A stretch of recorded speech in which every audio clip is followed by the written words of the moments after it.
Hello and welcome back, everybody, to the DanJohnUniversity.com podcast. I'm Dan John. Each and every week I sit down here and I answer your questions. It's a question and answer format. So if you have questions, please send them to us at this email address, podcast@DanJohnUniversity.com. I'll do my best to answer each and every one. We have a lot of questions again on the armor building formula. So let's get started with a question from Steve. And Steve asks this. He says, I'm 58, looking to improve my fitness through strength training so I can continue to care for my family. I have no podium aspirations. First off, good. I'm glad to hear you say that. 58, the categories I use put you over 55. So I think it's a good idea to strength train. Think about body composition pretty heartily at this age, and joint mobility, and get your walking in. All right, we'll continue. I'm looking to one of your programs to help me there.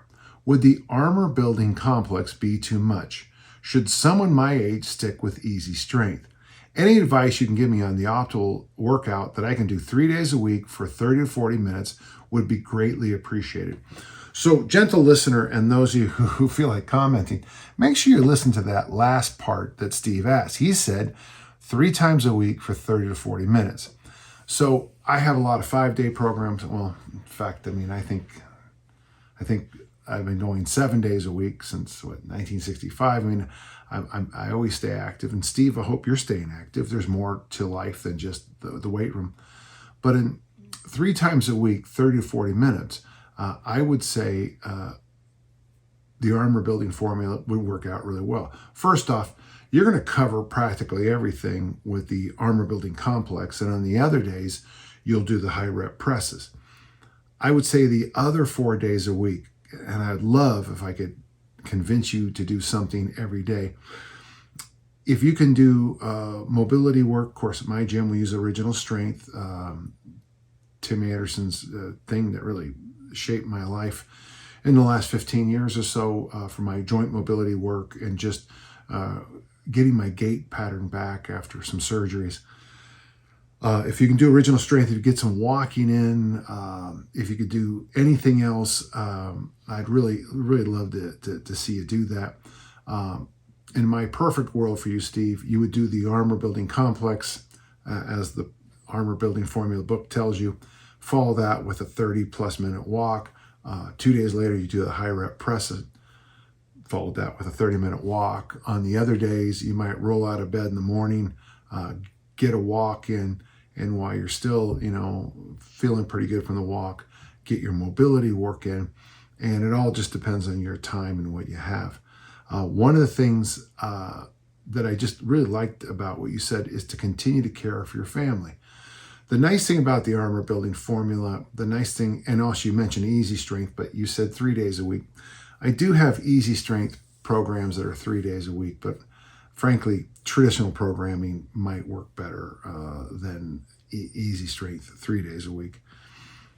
Though I do have programs in the book, Easy Strength Omni book, for 1 day a week, 2 days a week, 3 days a week, 5 days a week, because that's what people keep asking for. Armor building after 50 is probably still a good idea. And remember, the concept of armor building, for those of you who don't know, comes from what one of my running backs said about this combination of movements we're doing with double kettlebells. And he said, he was a running back in the veer offense, so he was getting smacked every play. If the quarterback pulled it, he was still getting tackled. If he kept the ball, he was still going to get tackled unless he ran for a touchdown. Even then, he's going to take a hit or two. And he said, this is what the game feels like. The combination of double kettlebell cleans and the double kettlebell front squat. From there, I developed the armor building complex. But the idea is that there is a kind of bodybuilding I call armor building, where, it is holding those weights in an exhausted moment, grinding up and down and fighting through. I don't have to teach you to contract your ab wall if you're doing the armor building complex every minute on the minute for 30 minutes. You'll figure that out. I don't have to explain a lot of things about tightness and rigidity and planking if you're doing these workouts. The workouts will lend themselves to it. And one of the things I think all of us over 50, and I'm well over it, is that we got to make sure, as Don Quixote de la Mancha reminded us, my armor, my sword. You got to keep armoring up until, those last gasps at the end. So I like the idea, Steve, but you'll notice I emphasize several times the walking, the walking, the walking. The double kettlebell front squats will do a lot for your joint mobility. They'll do a lot for your flexibility. But I also think you also have to tweak in that extra mobility work. I hope that helped. And I'd like to know how it's going. So make sure you get back to us too on that. I would suggest, Steve, to join Dan John University and start a log, a training journal on our forum, because you're getting a lot of really good advice about how to keep doing it. Okay? Thank you. We have a question from Mickey. I have been Olympic lifting on and off for almost 18 months. I want to hear next time. I have been Olympic lifting straight for 18 months, okay? I have a goal of a 200 kilo total at my next meet, possibly an 85 kilo snatch, and 115 kilo clean and jerk. Current bests are 70 and 107. In a 3-day per week plan, would you suggest 1 day for each lift and 1 for accessories, or more frequency and doing the lifts every day? For reference, he's 183 centimeters tall, just a little shorter than me, 91 kilos, just a little lighter than me, and 36 years old, about half my age. Next goal would be a body weight snatch, as you have mentioned, to be a good standard. Yeah. So folks, if you decide to do Olympic lifting, now we got a 36-year-old here. So the problem we have with the internet, the World Wide Web, is that if you go to certain forums or certain websites and you say, I'm a 36-year-old, 91 kilo man who wants to clean and jerk as a goal of 115K, someone's going to write some negative thing about that's the warm-up some girl in Korea is doing or something like that. But when you come into a sport late like this, I'm going to give you some suggestions. And a couple of suggestions won't matter what sport you're doing. But the first thing is this, Mickey, I now basically, when I prepare for an Olympic lifting meet, I use an easy strength for fat loss for Olympic lifting program. You can find it in my book, Easy Strength Omnibook, over at danjohnuniversity.com/bookstore. I have a number of programs, and people have said, you've got like 6 programs. Well, yeah, because it's like 6-10 years worth of program and program changes. I would recommend that you snatch and clean and jerk at some level every day. Every day as best you can. Now, that can be done with broomsticks. You don't have to do the barbell. So maybe, I don't know what your schedule's like in the morning, but get up,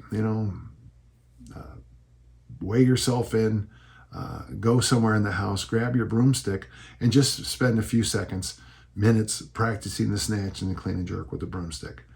I'd love to see you bring that broomstick on a walk sometime, and I don't know, every 15 minutes do 20 snatches and 10 clean and jerks.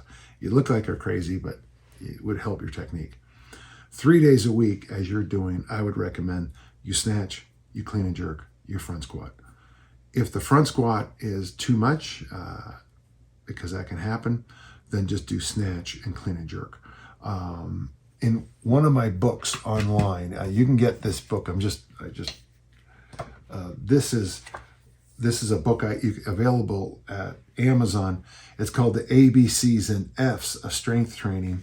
It's my lecture notes that I give in an ABCF workshop. It's fun, and they literally are just lecture notes. Well, with a lot of, I fill everything out, and actually I'm looking at it. It's a lot better than I thought, yeah. But the back half of the book is called The Geometry of Strength Training. And in there, I explain in great detail the program I've used for the bulk of my Olympic lifting career, because once I got a little bit older, I had to start training a little bit smarter. And in here is the Hercules Barbell Club workout program, which comes from my friend Dave Turner. And it's a real simple, a real basic workout. His standard youth workout is you do the military press, 5 sets of 3, the snatch as 8 doubles, the clean and jerk is 8 singles, and the front squat was 5 sets of 5. And that used to kill me. But I also include in here the other programs that we've used for the past few years. For me, I would strongly recommend you look at that. If you can get a copy of Tommy Kono's book, Weightlifting Olympic Style, he also has a 3-day-a-week program, which I think is pretty usable for most adults.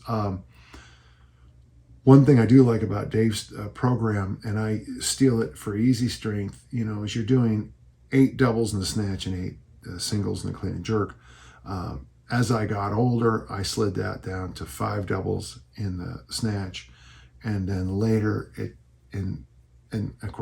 became 3 sets of 3-ish in the snatch, and then I just moved the singles down to as few as just 3 singles in my daily workouts.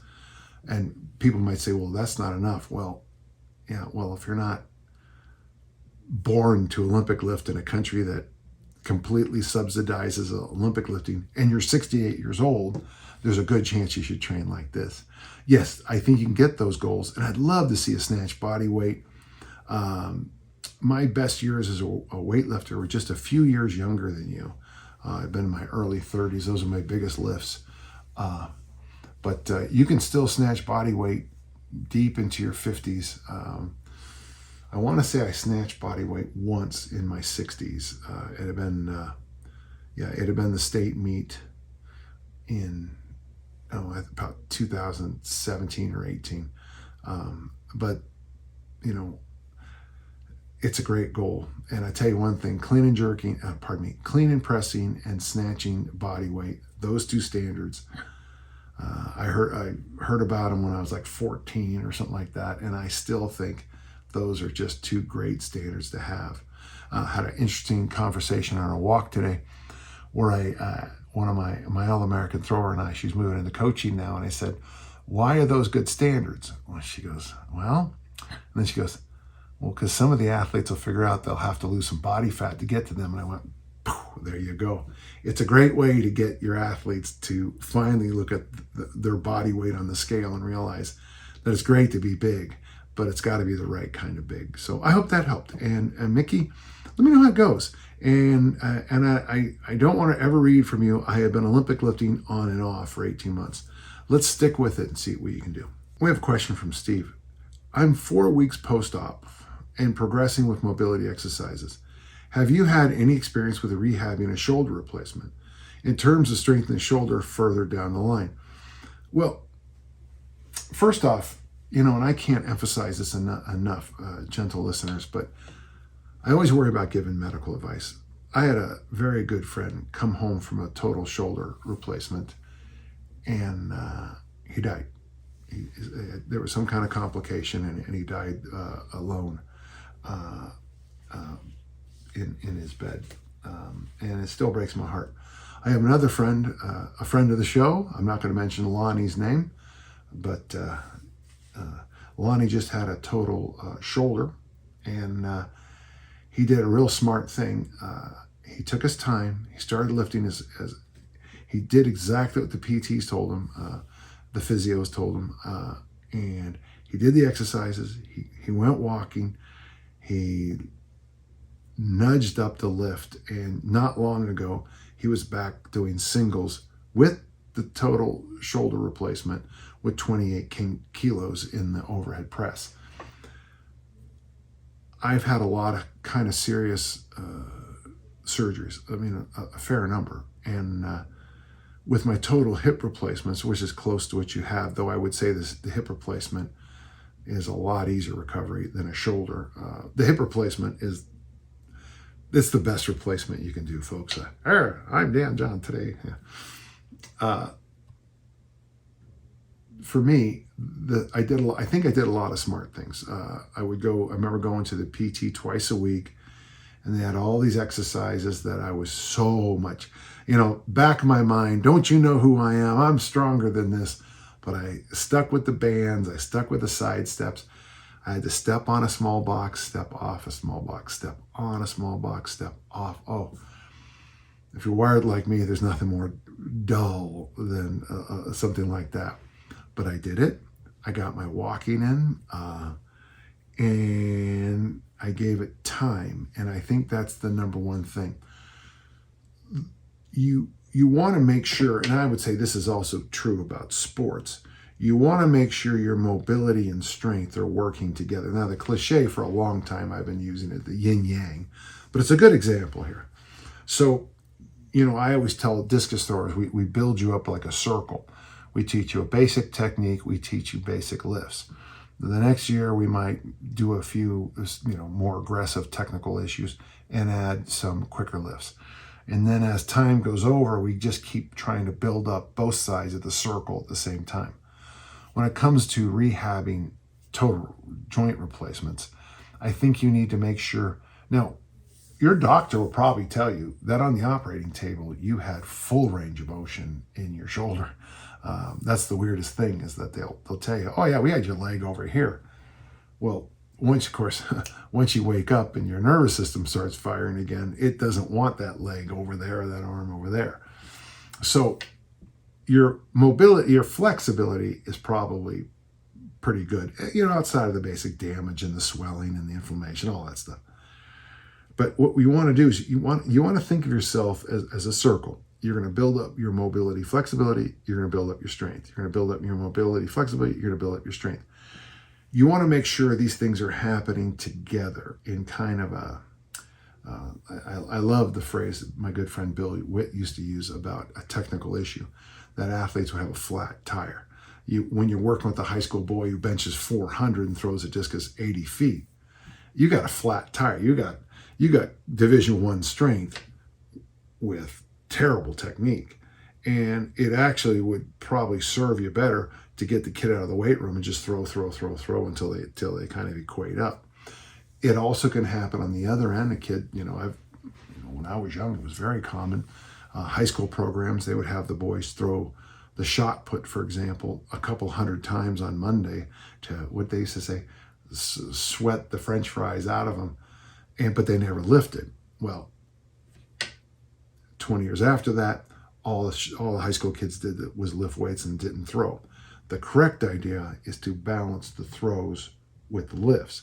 The correct idea in rehab is to make sure mobility, flexibility, and even your skills, there are skills you lose with these, you have to teach, like with a total hip, you have to teach yourself to stop limping.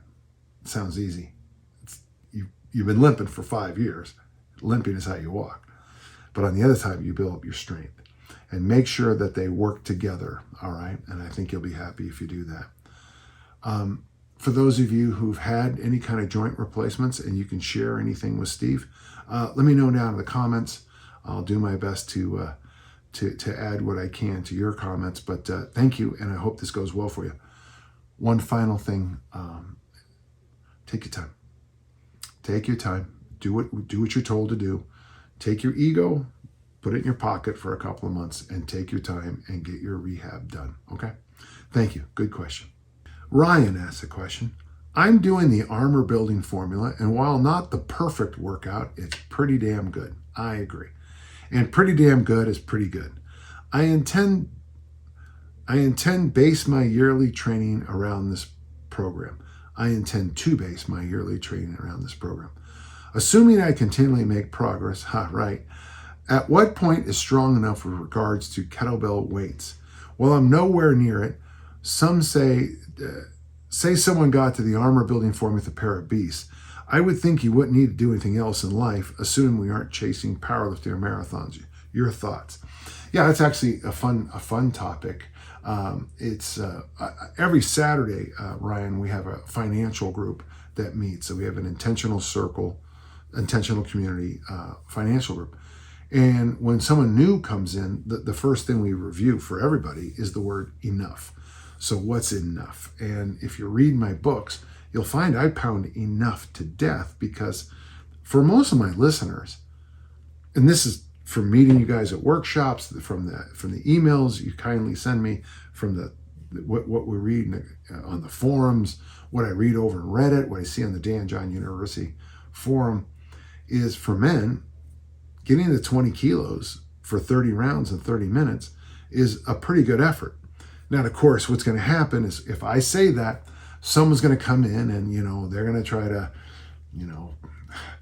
macho their way to the top and say, I did it with 32s. And good for you, but we're not all the same, I taught my daughters when they were young that if someone bragged about a 200-pound bench, they would lean in and go, oh, I'm so sorry. Are you okay? Because I thought that was funny, and I still kind of do. But, when you get to standards, when you get to enough, it becomes very personal. For those of you lighter framed and lighter weights on the body weight, a 16 double 16s might be a pretty good effort for you. So for me, I think for most people, once you've gone through the armor building complex for 30 minutes with 30 rounds, so 30 rounds of 2 cleans, 1 press, 3 front squats, you've pretty much taken care of the armor building complex. Now, you might want to take some time after that, circle an open period of your calendar. I don't know what your schedule is, Ryan, but let's say you're a school teacher. So you finish school June 10th and you don't report back to August 20th and you feel like having some fun, grab the 28s, grab the 32s and commit in the summer to getting that, those 30 rounds. Depending on what your career is, it could be a different time. I'm not sure, and I like what you said about the beast, because it's 212 pounds over your head. Once you clean and press 212 pounds followed by 3 front squats, I mean, you've pretty much exhausted the kettlebell and it's time to move to the barbell. I think doing the beast for just 1 round it would be a fun thing to do just as a test. But film it and put it online because, your bragging rights are going to last about 8 minutes, I like the idea.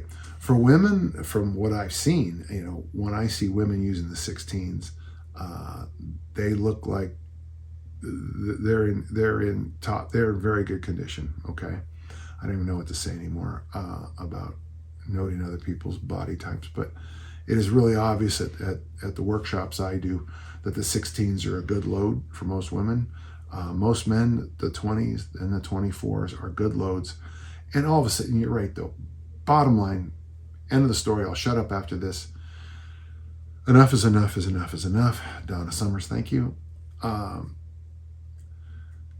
of the things you need to do, and that's why I preach standards so much, is that, when I was a discus thrower, I easily hit the international, the standards for an international discus thrower in the weight room. Easily. They were never, I don't even know, I of course had to train, but it was very easy for me to hit those standards. That was the 250 snatch, the 300 clean, 400 bench, and 450 back squat. Those were easy. But I wasn't always throwing international numbers because I hadn't controlled my arousal levels, my tension levels, and my heart rate enough. I wasn't tactical enough. I didn't choose meets wisely enough.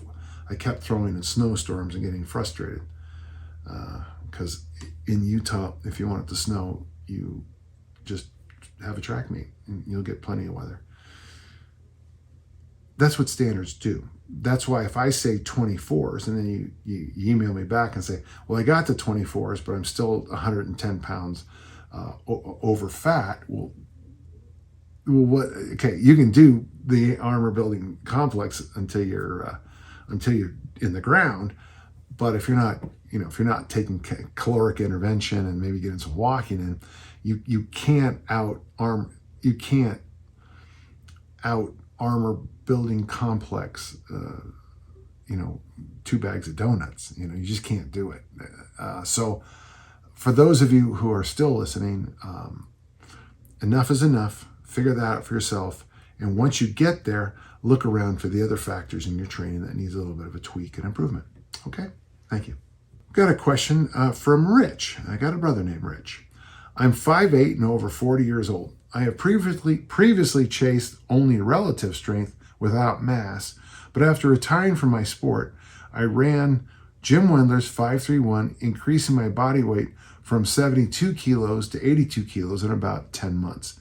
The program is great, but it seems to increase the size of my abdominals gut so much that it protrudes unless I tense for an imaginary photo shoot.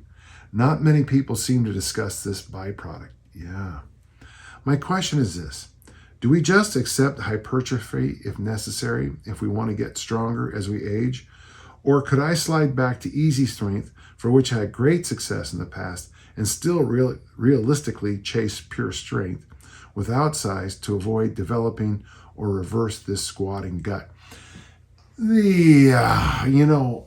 This has been, I've seen very good friends not become friends because of what I'm about to say. In doing the power lifts with the squat and the deadlift, there is a lot of pressure in the belly area. I used to have squatter's belly, and I have done a number of things to fix it. I'll tell you, well, first off, I do this exercise from Original Strength called, we call it at my gym the reverse cobra. I think Tim calls it the anterior chain work, but I actually had to go back to basics. You scrunch your neck, chin on sternum, push your lower back into the ground, and then you roll up vertebrae by vertebrae. And for me, I keep a hand on my stomach, because I get that middle part, that weird little hernia that we lifters all seem to have, that weird little hernia. By doing that exercise, I was able to teach myself to re-knit my ab wall. Kind of strange. But the thing that helped it even more was caloric restriction and 10,000 steps a day, and stop eating everything in sight. There is a squatter's gut. You can be at Olympic lifting meets and see guys ripped at the bone, and when they're relaxed, their bellies will sometimes poof out. Just chiseled, and they got that little relaxed tummy poof. Well, I don't know what percent body fat they are, but it still shows. So, at age 40, I think the right thing for you to do is to keep getting stronger, because you are literally investing in your health when you're in your 60s, 70s, 80s, 90s, and 100s. So, but having said that, maybe the choices of deadlift and back squat might be the issue. Now, I'm sure my powerlifter brothers and sisters are about to just lay it on me now, but that's why I like the front squat and the overhead squat more as we age, because there's a higher need for mobility, flexibility. The position has to be taller, and you don't get that, what did you call it? I love that phrase, squatting gut. So if you're going to do something like this, now easy strength and squats don't always work well unless they do. It really does depend upon your mileage. I don't know, but I would like to think that front squats, overhead squats might be a good idea for you. It is hard to gain a lot of mass on overhead squats because there's so many things going on above your head. When it comes to the deadlift, why don't we try different deadlift variations that might work for you? I get a lot out of the Romanian deadlift. I think I'm a born hinger, and the RDL is a pure hinge. But you can also do the heels together deadlift, the snatch grip deadlift. You could probably try around some other variations that maybe put less of a strain on that abdominal wall for you. You're going to have to experiment with it. An easy way to experiment with it, of course, this is what I found, is you wear a weightlifting belt and you cinch it up, and you just get a sense of how much pressure is pushing into the front of the belt with different exercises. That's what I really picked up is but this is when I really hurt my stomach, is when I started leaning over more and more in the back squats, and that's when I hurt my stomach. you're still kind of young to completely abandon chasing strength. You got 15 more years, I would say, in my system anyway. But I don't think there's anything wrong with you starting to think about long-term keeping your abdominal wall under control, keeping yourself as lean as possible. We have a joke in the house. It's called ABC, always be cutting. And I just think it's hilarious when Erica says it to me, because that's unexpected. You know, if I'm making a choice between beverages or food, I hear ABC, always be cutting. Okay. But do your best to look at a few exercise changes. Don't lose your mind. It's okay to do easy strength for this. I think it's fine, though Jim's program is obviously brilliant.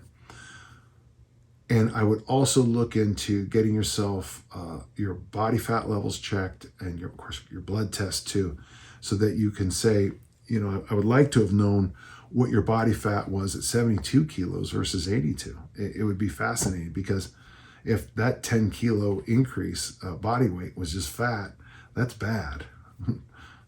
There's a statement. I hope I helped, Rich. You're doing good things. It's okay to add bodybuilding into your training, but I don't mind the idea of you still chasing strength.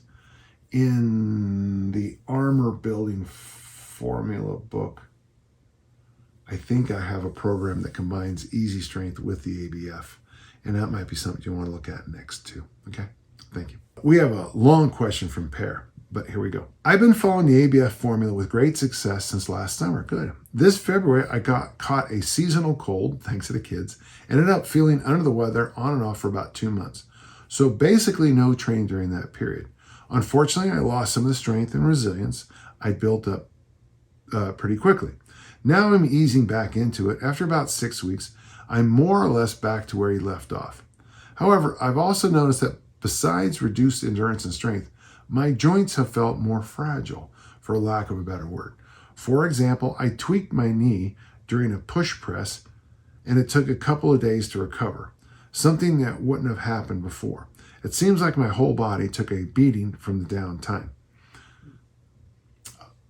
One thing I'd like you to at least think about, Per, is, you know, during the pandemic, a lot of my friends who had got some serious COVID, I had a bad case, but I didn't get these, is that there was a feeling that their joints weren't coming around. I'm just wondering out loud if we have any kind of long-term COVID there, though it could also just be sick for 2 months. Coming back from this, I have a few questions. What would you recommend for warming up stiff or crackly joints, especially knees? I've noticed that warm-ups are taking longer and longer, which is something I used to appreciate, not having to spend much time. Yeah.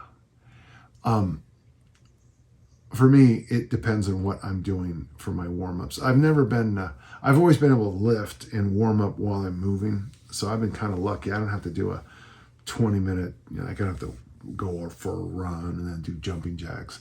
I can warm up with weights. But I have an answer for you, but let's get through all the questions. Last time I sent in questions, you recommend doing mobility drills on rest days. I have something more than that. Are there any specific drills you suggest now, and considering the issues I've described above? A bit off topic, I often struggle to get the 3 training days of the armor building formula evenly spread over the week. They usually end up on Wednesdays, Saturdays, and Sundays due to work and family demands. In this situation, would you recommend sticking to just 2 training days to avoid overtraining? Okay, so let's get started. Okay, I've got a series of answers for you. First off, over on my website, danjohnuniversity.com, I have a Weekend Warrior training program for what you just said. Basically, and I'll just give you the simplest summary.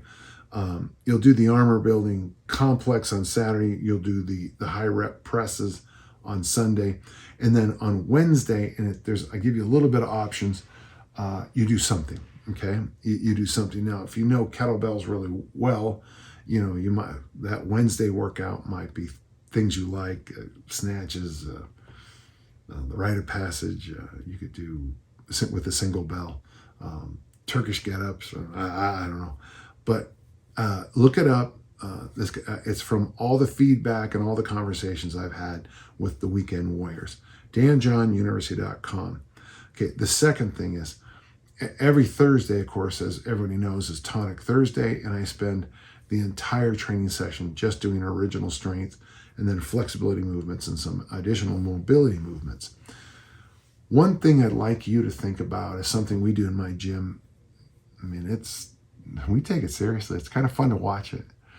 So between every set of press, I'll do a neck nod movement, seated, prone, 6-point. Between every set of pull exercises, I do either find your shoes or what we call seated twisties, where you go like this in the chair, or I'll do, they're called Elowins, but elbow rolls, anything to do that. This is original strength movements. Between sets of squats, I do 6-point rocks. Between sets of hinges, I do frozones. Now, Tim Anderson calls them speed skaters, but you can't help yourself. You got to go whoosh, whoosh, whoosh when you do them. But it's 6-point position. You drive your left heel straight back, and your right middle finger touch that left heel. Hand comes down, knee comes in. Right heel goes back, middle finger tries to touch, and so it's that motion. And between every set of loaded carries, or if we do 2 presses in a day, we always do either cross crawls, egg rolls, or something like that. These are all available in the back of a lot of my books. I have Tim demonstrating all that for us. Those are the basic ones we use the most. He also has the grizzly bear crawl in there, and we've moved from the grizzly bear crawl to the frozones. But you marry your lifting movement with your mobility and original strength movements. So Tim always says, peas and carrots. So those are a couple of quick things. The Weekend Warrior program, danjohnuniversity.com. Tossing in between every single set of, you're going to ask the question, that's a good one. On the armor building complex, you maybe could do 6-point rocks the first couple of rounds, maybe do speed skater frozones after that. You could do egg rolls after that, or whatever makes you feel good. On the press day, I would recommend the neck nods and the find your shoe movements, or the seated twisties. On a seated twisty, I'm taking my eyes, going behind me. My left hand goes on my right knee. It helps me get a little energy, and I can push myself around just a little farther. I hope that helps. I love combining original strength with my lifting. I think it's one of the best things I do. And walking. Okay. Mike has a question. 64-year-old, still an athlete, former college football, military, FBI agent, now fully retired. 6'3", 215. So got into functional fitness and kettlebells with the 44-pound kettlebell. That's the 20. Was killing the armor building formula until bicep tendonitis flared up my left shoulder. I'm not trying to kill myself. Work out 3 to 4 days a week. Any idea how to help the bicep tendon issues? Okay. Biceps, elbows, when you tweak them, and they don't like to play anymore. With the pull-ups, we call it middle-age pull-up syndrome. Interesting thing, Mike, I just tied my lifetime best in the chin-up. And one of the things I do is I only chin up once a week now, and that really seemed to help me. And I really only do 2 actual sets, and I try to never go to failure. That's the big one. But when it comes to bicep tendonitis, you need to rest. And now we do have a single side armor building formula thing you could do. And then another thing I'd like you to look at danjohnuniversity.com. In the written materials there, and if you can't find it, just ask on the forum, someone will help you. We have a thing called the running back complex, the original armor building complex. And it's 5 double kettlebell cleans, 5 double front squats, 4, 4, 3, 3, 2, 2, 1, 1. With that bicep, I want you to see if cleans hurt. Now, this is the hardest thing about the bicep. You know, it's got 4 jobs, and we all know most of them, but it also works as kind of a ligament tendon for brachiating. So it's the 4 jobs. Make a muscle, do this, and do that, okay? The bicep's a funny inch. I remember years ago when I was a kid reading Fran Tarkenton's book, Better Scramble Than Lose, where he talks about blowing a tendon off his elbow, that he never could pitch the ball again, but it had no impact on him throwing a football. The elbows are funny things. Well, every joint is a funny thing, but try to figure out, does it hurt from the clean or does it hurt from the press? My first solution, does it hurt from the press? If that, running back stuff. If it hurts from the clean, then you might want to consider doing like more half kneeling presses where you use both hands to bring the bell into place, get into the half kneeling, and get your presses in.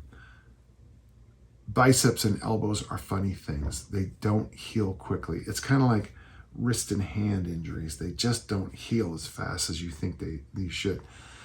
All you got to be around is, if someone has a bunion surgery and their best friend has a total hip replacement, it's not unusual in 2 months for the person with the total hip replacement to be walking like this, and the person with the bunion surgery still a little bit tender. It's just that's the way a lot of people I know recover. As you move farther and farther away from the belly button area, things heal just a little slower.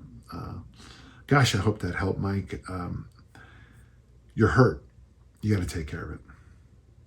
Well, that was an easy day. Listen, if you have questions, you can find the answers if you email podcast@danjohnuniversity.com. I love answering the questions, and it's just an honor that you trust me. So until next time, let's all keep on lifting and learning.